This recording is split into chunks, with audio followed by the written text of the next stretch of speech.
नमस्कार दोस्तों, मेरा नाम है तुषार और मैं आप सभी का स्वागत करता हूं क्रैकोफाई यूट्यूब चैनल पे। दोस्तों, आज से हम लोग अपने चैनल पे एक नया सीरीज स्टार्ट कर रहे हैं। सीरीज है एनसीईआरटी टेक्स्ट बुक्स का। जितने भी सब्जेक्ट्स हैं, चाहे वो हिस्ट्री हो गया, ज्योग्राफी हो गया, पॉलिटी हो गया या कोई भी सब्जेक्ट, उन सभी के एनसीईआरटीज को हम लोग यहाँ पे स्टडी करने वाले हैं, पढ़ने वाले हैं। क्लास 6 से लेके क्लास 10 तक सभी सब्जेक्ट्स को हम लोग टारगेट करेंगे और यहाँ पे पढ़ेंगे। ये वीडियो या ये पॉडकास्ट उन सभी लोगों के लिए हेल्पफुल है जो कि किसी न किसी एग्जाम्स के लिए तैयारी कर रहे हैं, जैसे स्टेट सर्विसेज हो गया, जैसे कि बीपीएससी, जेपीएससी, यूपीपीएससी, एमपीपीएससी या फिर यूपीएससी हो गया। इन सभी एग्जाम्स में एनसीईआरटीज का बहुत बड़ा योगदान रहता है और सभी लोगों को एनसीईआरटी पढ़ना ही होता है। और मैं जानता हूं कि बहुत सारे लोग काम करते हैं, ट्रैवल कर रहे होते हैं, जिसके कारण से वो चीजों को नहीं पढ़ पाते हैं या नहीं समझ पाते हैं। तो ये एक पॉडकास्ट तरीके से मैं शूट करके डालूंगा ताकि जो भी लोग ट्रैवल कर रहे हैं उन्हें बस अपने कान में ईयरफोन्स डालना है और जितना भी एनसीईआरटी है वो यहाँ पे आराम से कवर अप कर लेंगे। अगर आपको मेरा धीरे लगता है स्पीड यहाँ पे पढ़ाने का, तो आप लोग इस वीडियो को 2x पे करके देखिए या फिर पॉडकास्ट को 2x पे करके देखिएगा ताकि आप जल्दी से जल्दी इसको कवर अप कर लीजिए। अब इसको हम लोग किस तरीके से पढ़ेंगे ये मैं आपको बता देता हूं, और उससे पहले मैं और हम अगर हम बीच में बोले तो आप इसको अवॉइड कीजिएगा, बिकॉज भाषा में कुछ नहीं रखा है दोस्तों। अब मेरा भाषा ऐसा ही है, चाहे कभी हम बोले कभी मैं बोले, इन सभी चीजों में उलझना नहीं है। आपको इतना समझना है कि आपका काम होना चाहिए। तो अब थोड़ा सा समझ लीजिए कि कैसा आपको वीडियो मिलने वाला है या फिर पॉडकास्ट मिलने वाला है। तो सबसे पहले हम यहाँ पे किताब का एक पैराग्राफ पढ़ेंगे और उसके बाद आपको उस पैराग्राफ का मतलब समझाएंगे। वैसे तो एनसीईआरटी का भाषा काफी ज्यादा सरल है, कोई भी समझ जाएगा, लेकिन क्योंकि हम इंग्लिश में पढ़ रहे हैं तो हम कोशिश करेंगे कि उसको और सरल शब्दों में आपको समझा सकें। अब ये चैप्टर को हल्के में मत लीजिएगा। हेलो, मैं बीच में अपना शक्ल दिखाता रहूँगा आपको ताकि आप मुझे भूल ना जाइए और वापस से आइए जब आप मेरे चैनल पे तो मेरा थंबनेल पे मेरा फोटो देख के वापस आ जाइए। Anyways, getting back to the point. अब देखिए, जितने भी सब्जेक्ट्स के एनसीईआरटीज हैं वो खुद में ही बहुत ज़्यादा इलैबोरेटिव है। आपको ऐसा नहीं समझना है कि ये तो बहुत हल्का है। एनसीईआरटीज में एक एक सेंटेंस जो लिखा हुआ है, जो आपको बताया जा रहा है, वो खुद में ही बहुत ज़्यादा इलैबोरेटिव है अगर आप उसके बारे में सोचेंगे तो। इस चैप्टर में, चैप्टर 1 में हम लोग क्या पढ़ने वाले हैं इसका थोड़ा सा जान लीजिए आप लोग, एक ब्रीफ, ताकि आपको पता लग जाए कि हम लोग पढ़ने क्या वाले हैं। तो सबसे पहला पार्ट जो है इस चैप्टर का, वो हमें ये समझाएगा कि डाइवर्सिटी आखिर है क्या। कुछ एग्जाम्पल्स के द्वारा ये बताएगा कि आपको डाइवर्सिटी किस तरीके से इंडिया में प्रिवेल करता है। डाइवर्सिटी की अगर हम बात करें तो हिंदी में इसे हम लोग विविधता बोलते हैं, मतलब डिफरेंसेस बोलते हैं। आप इस तरीके से समझिए कि मैं किसी एक कल्चर का हूं, आप किसी और कल्चर के होंगे। मैं हिंदू हूं, आप मुस्लिम होंगे, कोई ये वीडियो देख रहा होगा वो क्रिश्चियन होगा। ये एक एग्जाम्पल है डाइवर्सिटी का। मैं खाता हूं दाल रोटी सब्जी, आप हो सकता है खाते होंगे इडली डोसा। तो ये भी एक डिफरेंसेस है और ये भी एक डाइवर्सिटी का पार्ट है। तो विद एग्जाम्पल्स ये चैप्टर आपको यही चीज समझाएगा कि डाइवर्सिटी का मीनिंग क्या है और डाइवर्सिटी क्या चीज है। अब इसी में हमें ये भी सीखने को मिलेगा कि इंडिया में किस तरीके से इतने डाइवर्स कल्चर्स होने के बाद भी यहाँ पे एक यूनिटी है। जैसा सभी को पता है, यहाँ पे आप कई बार सुने भी होंगे, इंडिया को बोला जाता है India has unity in diversity. तो वो इसीलिए है क्योंकि हम लोग इतने डाइवर्स होने के बाद भी, इतने सारे कल्चरल डिफरेंसेस होने के बाद भी हम लोग सब एक साथ खड़े हैं, एक साथ रहते हैं। ये चैप्टर हमारे को समझाएगा कि किस तरीके से ये चीज फॉलो अप होते आ रहा है। और ये आज का बात नहीं है, ये बहुत पहले, जब से इंडिया की खोज हुई थी, इंडिया जब बना था, पार्टीशन हुआ था, तब से ये चीज प्रिवेल करते आ रही है इंडिया में। और इंडिया को यही एक बात है जो कि यूनिक बनाता है। अब ये जो डाइवर्सिटी है, ये डाइवर्सिटी किस तरीके से आया, ज्योग्राफिकल इन्फ्लुएंसेस इसमें क्या क्या रहे, कल्चरल इन्फ्लुएंसेस, हिस्टोरिकल इन्फ्लुएंसेस, ये सब क्या मायने रखता है, ये सभी चीज समझेंगे। ज्योग्राफिकल इन्फ्लुएंसेस कैसे हो सकता है, मान लीजिए आप किसी हिल एरिया पे रहते हैं या आप किसी नदी के पास या कोस्टल एरिया में रहते हैं, वहां पे रहना, वहां का खाना पीना वो बिल्कुल डिफरेंट होगा उन लोगों से जो कि पहाड़ी एरिया में रहते हैं। और इसी चैप्टर में हम लोग ये भी समझेंगे कि इंडिया में ये जो डाइवर्सिटी है, even if we are very diverse in culture, we have different cultural values, we still respect each others values, और हम लोग हर किसी के बारे में सोच समझ के एक यूनिटी के साथ इस जगह पे एक साथ रहते हैं, यही इंडिया को यूनिक बनाता है। तो बेसिकली मोटा मोटी आपको इस चैप्टर में यही समझने को मिलेगा और बहुत ही ज्यादा इंटरेस्टिंग है, बहुत मजा आएगा। कहानी के तौर से आप इससे सुनिएगा तो आपको बहुत मजा आएगा। मुझे ये पढ़ने में बहुत ज्यादा मजा आ रहा है। अब देखिए, हम आपको एक सलाह देंगे, इस पॉडकास्ट को ना एकदम दिल से मन से सुनिएगा, आपको बहुत मजा आएगा। ये मत सोचिएगा कि आपको यहां से कुछ याद करना है, आप इसे सुनते जाइए, आपको सब चीज समझ में आते जाएगा और आपको याद होते जाएगा। रट्टा मारने का जरूरत नहीं है, ये सभी चीजें हमें समझने के लिए है, समझना बहुत ज्यादा जरूरी है। तो चलिए आगे बढ़ते हैं। तो चलिए, आज जो हम लोग सब्जेक्ट ले रहे हैं वो है पॉलिटी का, social and political life part 1 class 6, और इसमें सबसे पहला यूनिट आता है डाइवर्सिटी का। अब देखिए, सबसे पहला चैप्टर है डाइवर्सिटी के अंदर अंडरस्टैंडिंग डाइवर्सिटी। तो चलिए स्टार्ट करते हैं। Look around you in the classroom, do you see anyone who looks exactly like you do? In this chapter, you will learn that people are different from each other in many ways. Not only do they look different, but they might also belong to different regional, cultural, or religious backgrounds. These differences enrich our lives in many ways and also make them more fun. All these different people who come from all kinds of backgrounds and belong to all kinds of religions and cultures help to make India so interesting and so diverse. What does diversity add to our lives? How did India become like this? Are all kinds of difference a part of diversity? Can diversity also be a part of unity? Read this chapter to find some answers. 3 children around your age have drawn the figures above. Use the empty box to draw your human figure. Is your drawing similar to any of the others? The chances are that your drawing is quite different from the other 3, which you can see are quite different from each other. This is because each one of us has a unique drawing style. We not only don't look exactly like each other, but also differ in terms of the language we speak, our cultural backgrounds, the religious rituals we observe, and of course the way we draw. Now ask your teacher to help you check. How many of you have similar answers? Is there anyone whose list matches yours exactly? Probably not, but many of you may have similar answers. How many like reading the same kind of books? How many different languages are spoken by the students in your class? By now you must have recognized the many ways in which you are quite like some of your classmates and other ways in which you are different from them. अब यहाँ पे आपको chapter समझाना चाहता है diversity आखिर किस चिड़िया का नाम है। डाइवर्सिटी क्या है? जैसा कि हम आपको पहले भी बताए, डाइवर्सिटी मतलब होता है विविधता, यानी डिफरेंसेस। अब डिफरेंसेस क्या है? वैसे तो ये बच्चों को लेके समझाया गया है, लेकिन मान लेते हैं आप लोग यूपीएससी का तैयारी कर रहे हैं, बीपीएससी के लिए तैयारी कर रहे हैं या किसी और एग्जाम के लिए तैयारी कर रहे हैं, तो आपको तो क्लासरूम मिलेगा नहीं, वैसे लाइब्रेरी मिल सकता है। तो मान लीजिए आप लाइब्रेरी जाते हैं, अगर लाइब्रेरी नहीं जाते हैं तो अगर आप रोड पे खड़े हैं तो अपने अगल बगल वाले लोगों को देखिए, और मान लीजिए आप लाइब्रेरी जाते हैं तो अपने अगल बगल वाले लोगों को देखिए और समझिए इस चैप्टर से क्या आपको इन्फ्रेंसेस मिलता है सीखने को। अब जब आप अपने अगल बगल वाले लोगों को देखेंगे तो आपको समझ आएगा कि यहाँ पे बहुत ज्यादा लोग डिफरेंट हैं आपसे। आपके जैसा तो नहीं होगा हर कोई, आपसे अलग ही होगा,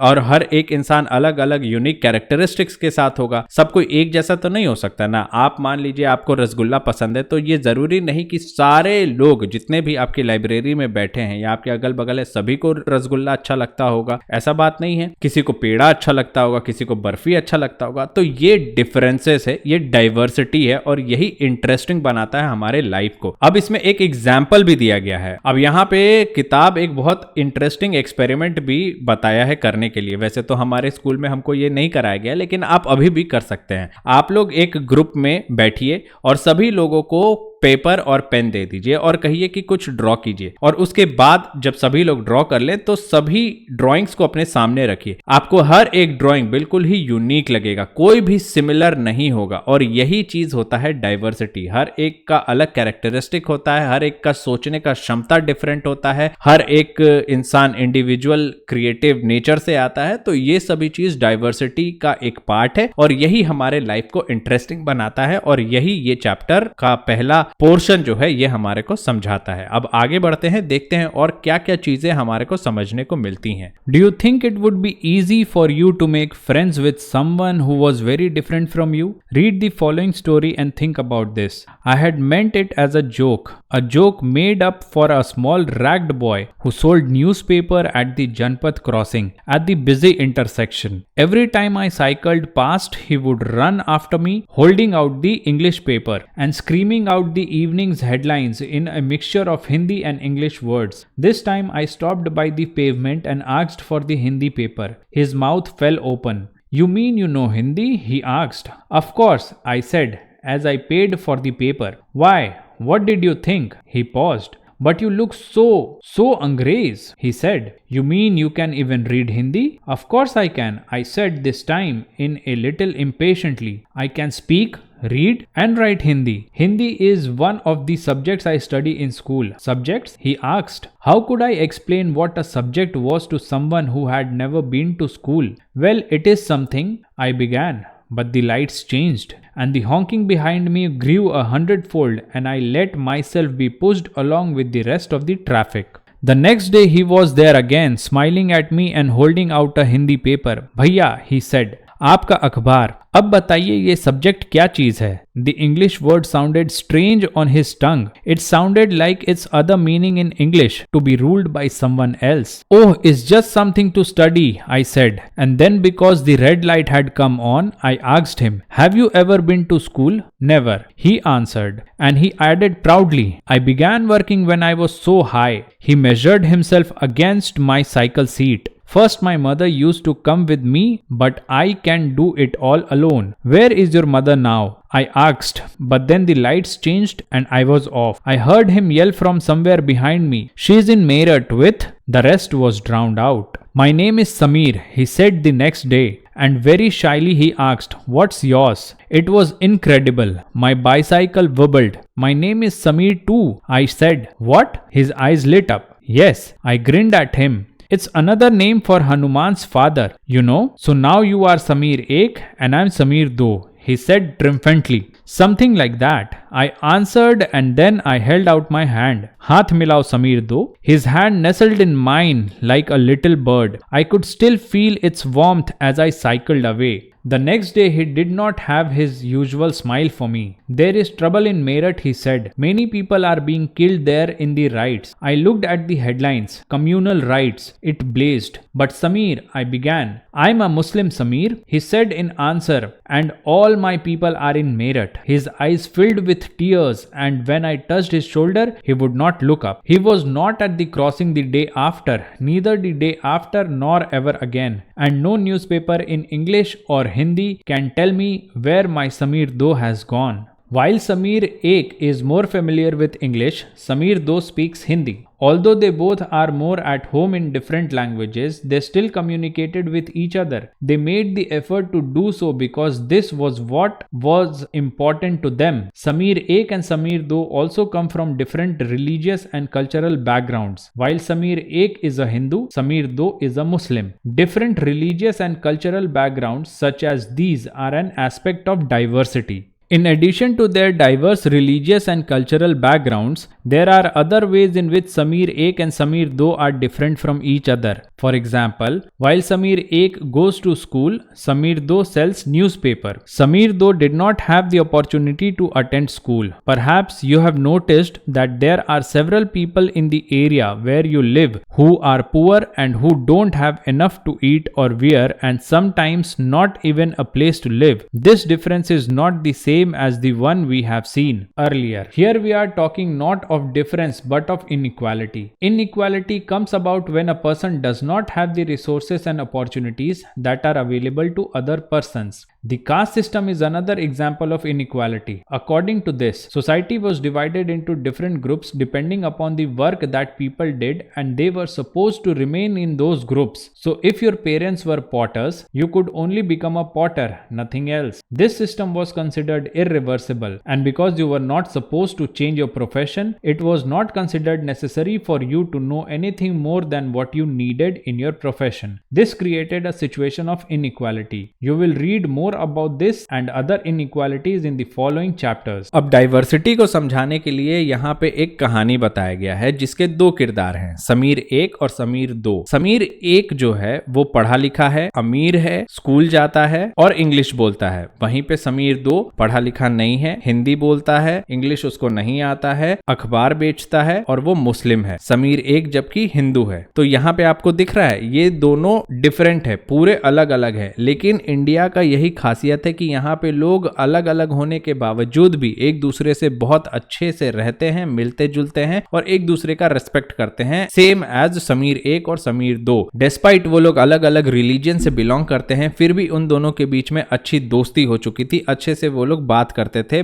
अब यहाँ पे एक और टर्म को इंट्रोड्यूस किया गया, इनइक्वालिटी को। इनइक्वालिटी क्या होता है, सबसे आसान भाषा में समझिए इसको। मान लीजिए टेबल पे एक बुक रखा हुआ है और आप उस बुक को पढ़ सकते हैं, लेकिन वहीं पे एक और लड़का खड़ा है आपके बाजू में, वो उस बुक को नहीं पढ़ सकता है। तो यहाँ पे इनइक्वालिटी क्रिएट किया गया है उस लड़के के लिए, मतलब कि जो रिसोर्सेस आपके लिए अवेलेबल है वही रिसोर्सेस उस बंदे के लिए अवेलेबल नहीं है, जबकि वो फ्री ऑफ यूज है, उसको भी यूज करना चाहिए। लेकिन यहाँ पे किसी भी कारणवश, चाहे कास्ट को ले लीजिए या किसी भी कारणवश, वो उस चीज को एक्सेस नहीं करता है, तो उसके लिए यहाँ पे इनइक्वालिटी क्रिएट होता है। और बेसिकली जो कास्ट सिस्टम होता था पहले के जमाने में, वो भी इनइक्वालिटी को जन्म देता था। कैसे? अगर मान लीजिए कोई पॉटर है तो उसका जो बेटा होगा वो भी पॉटर ही होगा, वो भी मिट्टी का बर्तन ही बनाएगा, उसको और किसी भी चीज के बारे में जानने समझने का कोई भी अधिकार नहीं हुआ करता था। ये बहुत पहले के जमाने की मैं बात कर रहा हूं। तो अभी आप अगर सोचेंगे तो आप खुशकिस्मत हैं कि आप आज के जमाने में पैदा लिए हैं। अगर उस समय पैदा लिए होते और पॉटर के घर में पैदा होते या फिर कुम्हार के घर में पैदा होते तो आप जिंदगी भर कुम्हार ही बन के रह जाते। आजकल के समय में वैसा होता है कि भैया अगर आप पॉटर के घर में जन्म लिए हैं तो आप IAS अफसर बन जाइए या फिर इंजीनियर बन जाइए, डॉक्टर बन जाइए, आप सब कुछ जान सकते हैं, आपको सभी चीजें जानने का अधिकार है और राइट है। इनइक्वालिटी नहीं है, लेकिन अभी भी हमारे देश से इनइक्वालिटी पूरा तरीके से नहीं गया है। Tier 3 सिटीज में जाइएगा, गांव देहात में आप जाइएगा तो आपको ये चीजें देखने को मिलेंगी। कास्ट सिस्टम प्रिवेल अभी भी करता है और बहुत ही ज्यादा अग्रेसिवली भी करता है किसी किसी रीजन में, किसी किसी एरियाज में। तो आशा करते हैं अभी तक आपको सब कुछ समझ में आ रहा है। अगर आप मुझे कुछ सजेशन देना चाहते हैं वीडियो को लेके तो आप उसे नीचे कमेंट बॉक्स में जरूर से मेंशन कीजिएगा, मैं उस चीज में सुधार करने की कोशिश करूंगा। What does diversity add to our lives?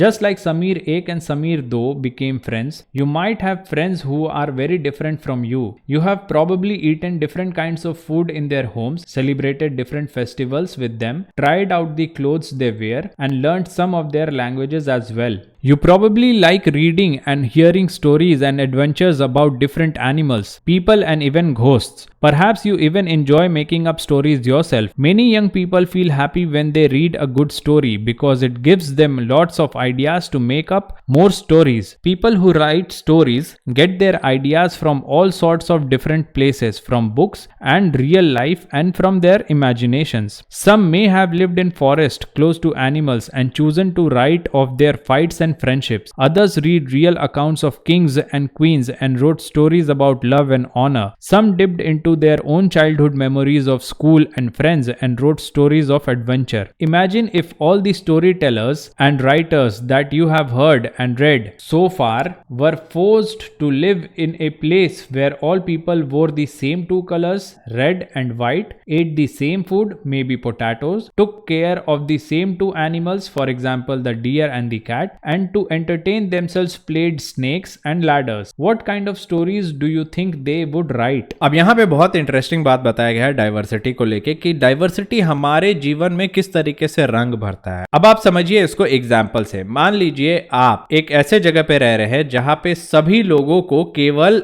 एक ही कपड़ा पहनना है। लेट्स अज्यूम कि आप पैंट और टी शर्ट पहनते हैं और उस पैंट और टी शर्ट का कलर है ब्लैक और व्हाइट। वहां पे एक ही खाना अवेलेबल है, रोटी और दाल। वहां पे एक ही ही खिलौना है जो कि है लट्टू, और वहां पे लोग केवल एक ही फेस्टिवल मनाते हैं। तो आपको कैसा लगेगा? अब आप बोलिएगा कि नहीं, हमको तो बहुत मजा आएगा भाई, हमको पता ही नहीं है कि इधर उधर और क्या चल रहा है, जो चीज है वही हम करते जाएंगे। लेकिन हमारा जो नेचर होता है, ह्यूमन नेचर होता है, ह्यूमन टेंडेंसी जो होता है, वो तुरंत बोर होने वाला होता है। आजकल का जमाना भी वैसा ही है, हम लोग बहुत ज्यादा जल्दी बोर हो जाते हैं। इसीलिए तो इंस्टाग्राम शॉर्ट्स और यूट्यूब शॉर्ट्स वगैरह का इजाद हुआ है कि जल्दी जल्दी हम लोग अपने आप को एंटरटेन रख सके। तो एक ही चीज अगर आप बार बार करेंगे तो वो आपको बहुत मोनोटनी लगने लग जाएगा और आप बोर हो जाएंगे, और उसके बाद आपको लगेगा कि आपके जीवन में कोई रंग नहीं है, कोई मजा नहीं है। इसीलिए डाइवर्सिटी जो होता है वो बहुत ही ज्यादा इंपॉर्टेंट है किसी भी इंसान के लिए। ये डाइवर्सिटी एक ऐसा टर्म नहीं है कि वो इंडिया में हम लोग अलग कल्चर और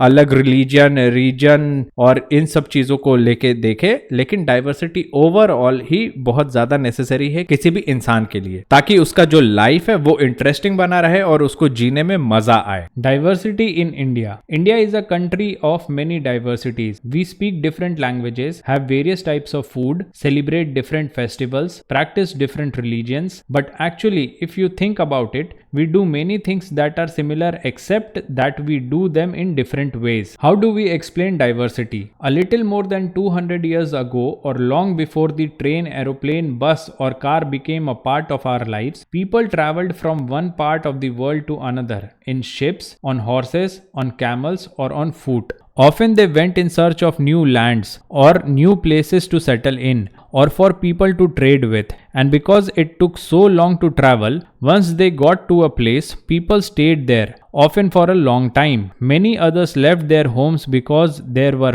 famines and drought, and they could not get enough to eat. Some went in search of work, while others left because there was a war. Sometimes as they began to make their homes in new places, people began to change a little, and at other times they managed to do things in the old ways. So their languages, food, music, religions became a mix of the old and the new, and out of this intermixing of cultures came something new and different. The history of many places shows us how many different cultural influences have helped to shape life and culture there. Thus, regions become very diverse because of their unique histories. Similarly, diversity also comes about when people adapt their lives to the geographical area in which they live. For example, living near the sea is quite different from living in a mountainous area. Not only do people have different clothing and eating habits, but even the kinds of works they do are different. In cities, it is often easy to forget how closely people's lives are tied to their physical surroundings. This is because in the city, people seldom grow their own vegetables and grain. Instead, they depend on the market to buy all the food and other goods that they need. Let us try to understand what we mean when we say that historical and geographical factors influence the diversity of a region. Can we do this by reading about life in two different parts of the country, Kerala and Ladakh? अब India में इतना ज्यादा diversity आया कैसे? तो अलग अलग जगह के लोग आके इंडिया में बसना शुरू हुए। अब इंडिया में जो लोग थे उनका अपना कुछ कल्चर था, बाहर के लोग थे उनका अपना कुछ कल्चर था। जब वो इंडिया आए बाहर से तो उनका कल्चर और इंडिया वाले लोगों का कल्चर मिलजुल के एक नया कल्चर का इजाद हुआ। आपको इस तरीके से समझाते हैं। मान लीजिए हम लोग दुर्गा पूजा मनाते हैं। दुर्गा पूजा हम झारखंड में जिस तरीके से मनाते हैं वो बिल्कुल ही डिफरेंट होता है कोलकाता में जो दुर्गा पूजा लोग मनाते हैं उससे। हम लोग दुर्गा पूजा में चिकन वगैरह कुछ भी नहीं खाते हैं, वहीं पे कोलकाता के लोग चिकन वगैरह सब कुछ खाते हैं, फिश भी खाते हैं। तो यहाँ पे आप देख रहे हैं हम लोग करते एक ही काम है लेकिन वो डिफरेंट तरीके से करते हैं। तो ये डिफरेंसेस आया कैसे? ये डिफरेंसेस हमारे इन्वायरमेंटल सराउंडिंग्स को लेके आया। मतलब हम जहां पे भी रहते हैं, अगर मान लीजिए मैं पैदा हुआ होता कोलकाता में तो हम कोलकाता के लोगों को देखते, वहां पे अगल बगल लोगों को देखते और उसके बाद जैसा वहां के लोग करते हैं वही चीज हम अडेप्ट करते। क्योंकि हम झारखंड में पैदा हुए हैं इसीलिए जो मेरा तरीका है दुर्गा पूजा मनाने का वो कंप्लीटली डिफरेंट है और वो झारखंड के लोगों को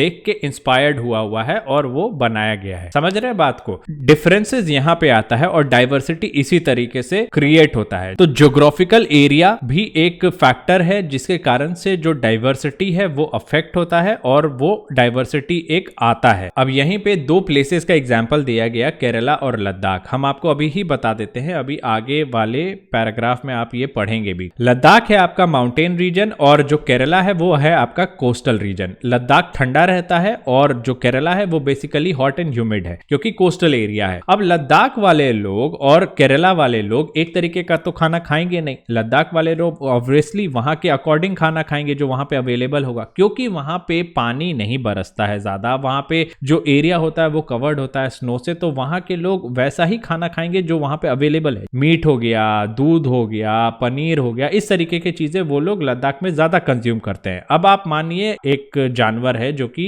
उधर में रहता है लद्दाख में, अब आप उसको बोलिएगा कि केरला में आके तुम रहने लग जाओ, नहीं होगा ना भाई, वो जिएगा नहीं, क्योंकि उसको एक ठंडा क्लाइमेट चाहिए। इसीलिए वहां पे हर इंसान के घर में याक रहता ही रहता है। अब केरला के लोग क्या खाएंगे, क्योंकि ये कोस्टल एरिया है, यहाँ का जो सॉइल है वो फर्टाइल है, वहां पे राइस उत्पादन होता है, बहुत सारे स्पाइसेस उत्पादन होते हैं, तो यहाँ के लोग इसी से अकॉर्डिंग खाना खाते हैं, जैसे कि फिश हो गया, वेजिटेबल्स हो गया, राइस, क्योंकि यहाँ पे कल्टीवेशन होता है राइस का, तो ये लोग ये सभी चीज खाना खाते हैं। तो यहाँ पे आप देख रहे हैं किस तरीके से ज्योग्राफिकल लोकेशन वो अफेक्ट कर रहा है डाइवर्सिटी में, मतलब वो किस तरीके से डायरेक्टली इन्फ्लुएंस कर रहा है डाइवर्सिटी को। तो देखा जाए तो ज्योग्राफिकल लोकेशन एक बहुत ही ज्यादा इंपॉर्टेंट फैक्टर है डाइवर्सिटी के लिए। Ladakh is a desert in the mountains in the east of Jammu and Kashmir. Very little agriculture is possible here since this region does not receive any rain and is covered in snow for a large part of the year. There are very few trees that can grow in the region.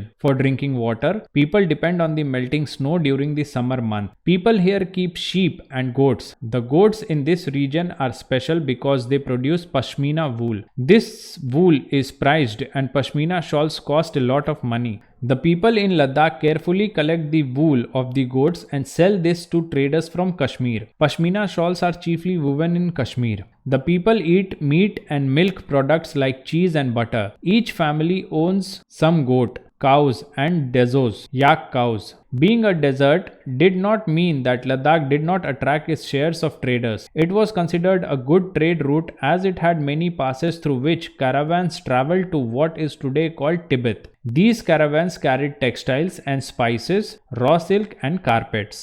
Buddhism reached Tibet via Ladakh. Ladakh is also called Little Tibet. Islam was introduced in this region more than 400 years ago and there is a significant Muslim population here. Ladakh has a very rich oral tradition of songs and poems. Local versions of the Tibetan national epic, the Kesar Saga, are performed and sung by both Muslims and Buddhists. Kerala is a state in the southwest corner of India. It is surrounded by the sea on one side and hills on the other. A number of spices like pepper, cloves and cardamoms are grown on the hills. It is spices that made this region an attractive place for traders. Jewish and Arab traders were the first to come here. The apostle of Christ, St. Thomas, is believed to have come here nearly 2000 years ago and is credited with bringing Christianity to India. Many Arab traders also came and settled down here. Ibn Battuta, who traveled here a little less than 700 years ago, wrote a travelogue in which he describes the lives of Muslims and says that there were a highly respected community. The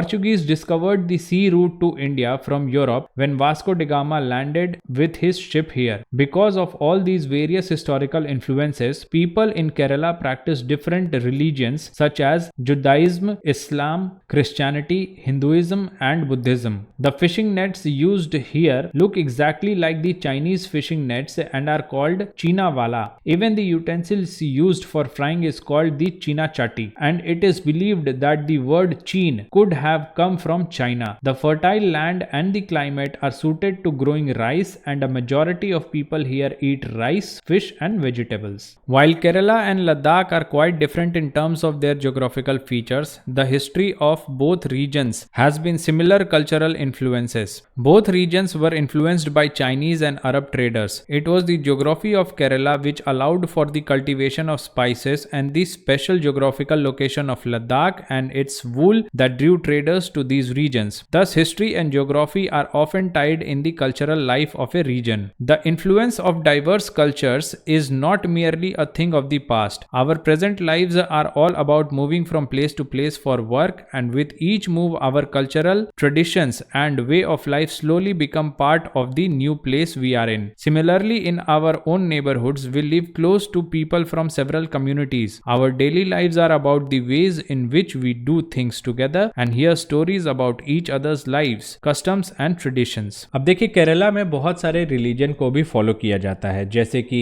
Hinduism हो गया, Buddhism हो गया, इस्लाम हो गया, जुदाइज्म हो गया, Christianity हो गया। अब ये सभी रिलीजन क्यों आया इंडिया में? क्योंकि बाहर से लोग डिफरेंट जगह से आके इंडिया में बसना शुरू हुए। केरला क्यों आए अब आप पूछेंगे, तो केरला भाई स्पाइसेस के लिए जाना जाता है। जो स्पाइसेस है हमारे देश का, वो बहुत ज्यादा बाहर के मार्केट में उसका डिमांड है। ये आपको भी पता होगा, मसाला वसाला खाने में हम लोग ज्यादा ध्यान देते हैं और ज्यादा पसंद करते हैं, तो इसका डिमांड बाहर में भी है। इसी तरीके से पोर्चुगीज आए, पोर्चुगीज यानी कि वास्को डे गामा जब वो आया इंडिया, तो वो अपना एक रिलीजन लेके आया। फिर क्रिश्चियनिटी आया, इसी तरह से अरब्स आए तो वो अपना एक रिलीजन लेके आए। तो जब ये सभी लोग यहाँ पे आके बसना शुरू हुए, तो यहाँ पे क्योंकि वो लोग आके बस गए, तो धीरे धीरे यहाँ के भी लोग इस चीज को अडेप्ट करते गए और ये यहाँ से इतना ज्यादा फॉलो होने लग गया। तो यहाँ पे केरला में अलग अलग रिलीजन को इसीलिए फॉलो करते हैं। Unity in diversity. India's diversity has always been recognized as a source of its strength. When the British ruled India,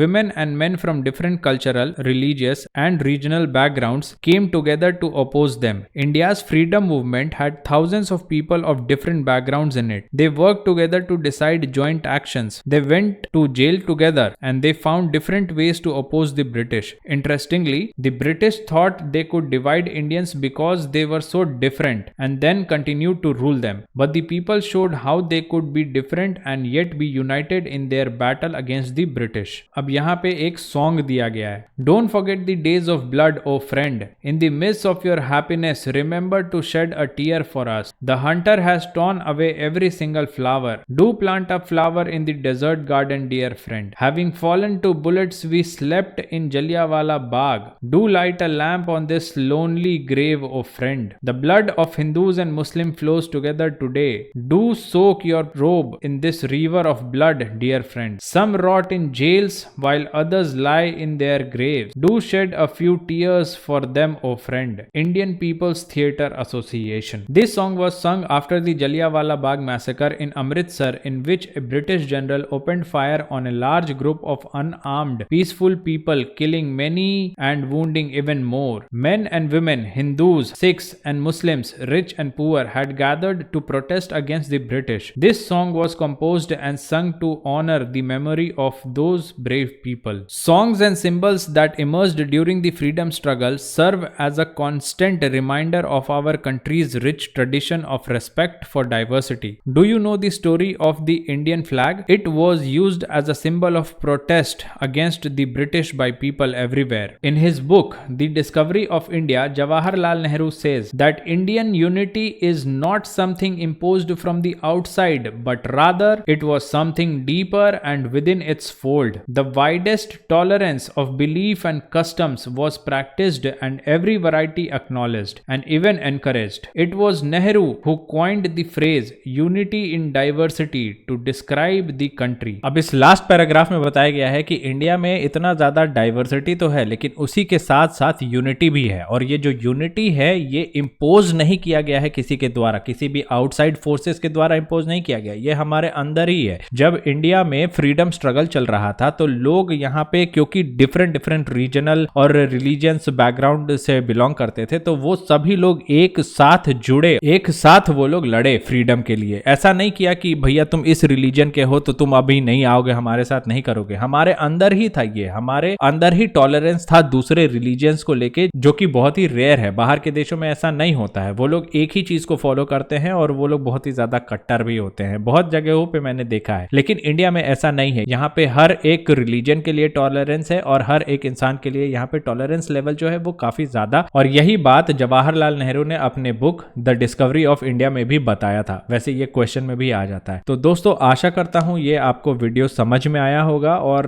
काफी ज्यादा इलैबोरेट करके मैंने समझाने का कोशिश किया है। वैसे मुझे ज्यादा कुछ समझ में नहीं आ रहा था इसमें समझाया क्या जाए, बिकॉज इसका जो लैंग्वेज है एनसीईआरटी का वो काफी ज्यादा सरल है, वो अपने आप से ही समझ में आ जाता है। लेकिन कोई कोई जो इंग्लिश नहीं समझ पाते हैं उनको मैंने हिंदी में समझाने का कोशिश किया है। वैसे हिंदी जितने लोग बोलते हैं उनको मैं एक ही बात बताऊंगा, देखिए हिंदी आपको आता है बहुत अच्छी बात है, लेकिन आपको साथ ही साथ इंग्लिश भी सीखना चाहिए, बिकॉज आजकल के जमाने में इंग्लिश जरूरत है। मैं ये नहीं बोल रहा हूं कि आप हिंदी छोड़ दीजिए, लेकिन इंग्लिश सीख लेना एक अच्छा आपके लिए ऑप्शन होगा। आप बहुत सारी चीजों को और सीख पाओगे, आपका जो रूट है वो काफी ज्यादा ओपन होगा, करियर पाथ जो है वो आपका काफी ज्यादा ओपन हो जाएगा। मैं ये नहीं कर रहा हूं कि एकदम ही जरूरी है, लेकिन आजकल के जमाने में आप मानिए या ना मानिए ये जरूरी है। तो आशा करता हूं आपको ये वीडियो अच्छा लगा होगा। अगर लगा है तो लाइक बटन जरूर से दबाइएगा, और आपके अगर कुछ भी सुझाव है इस वीडियो को लेके और मेरे पढ़ाने के तरीकों को लेके तो आप उसे नीचे कमेंट बॉक्स में मेंशन करके मुझे बताइएगा जरूर। मैं उसमें जरूर से जरूर इंप्रूवमेंट करने की कोशिश करूंगा। चलिए अब आपसे मुलाकात करेंगे नेक्स्ट वीडियो में। Till then bye bye, take care, नमस्कार एंड जय हिंद,